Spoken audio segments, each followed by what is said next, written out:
he's talking about Logan's wedding. Remember when I said that about Logan's wedding earlier? Well, I didn't really know why they weren't mentioned specifically by name, so Michelle, Logan's wife, stopped by and let us know exactly why that was.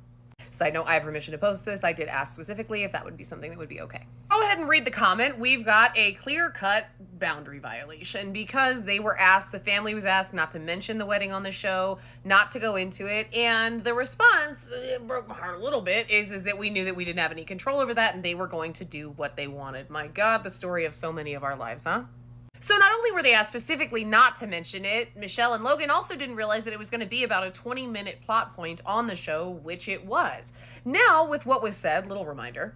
I spoke with the bride and groom at one point and said, I think maybe I better not come.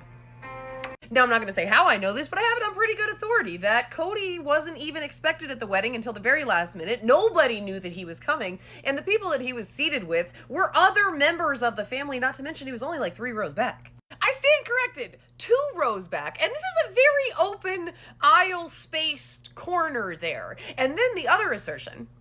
Robin and I were put over kind of in a corner, probably for our safety.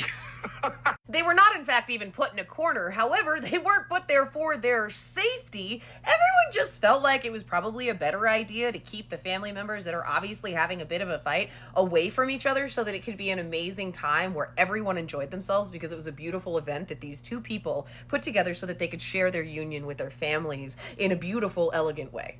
And believe it or not, they did not throw the wedding for Cody. I don't know if he knows that. I don't think he knows that. Also, you sometimes get better seats at weddings if people know you're coming. But I'm assuming here, the shock and surprise for the bride and the groom to wake up this morning and maybe open TikTok and see clip after clip of the groom's father acting like the wedding was the most horrendous event this side of the Alamo.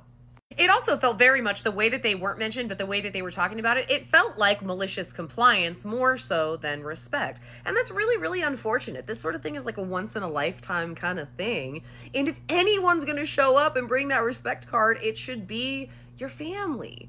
But Beckett, no. Even with that, though, I'm going to leave this on a positive. I hope it doesn't put that much of a shadow for y'all, because honestly, from the pictures that we saw and the stuff that had been posted, it looked like an absolutely beautiful day, and you guys seem like just an amazing couple. So from everyone here, we're so happy for you, and I'm sorry that this episode had to go that way. That was so not cool.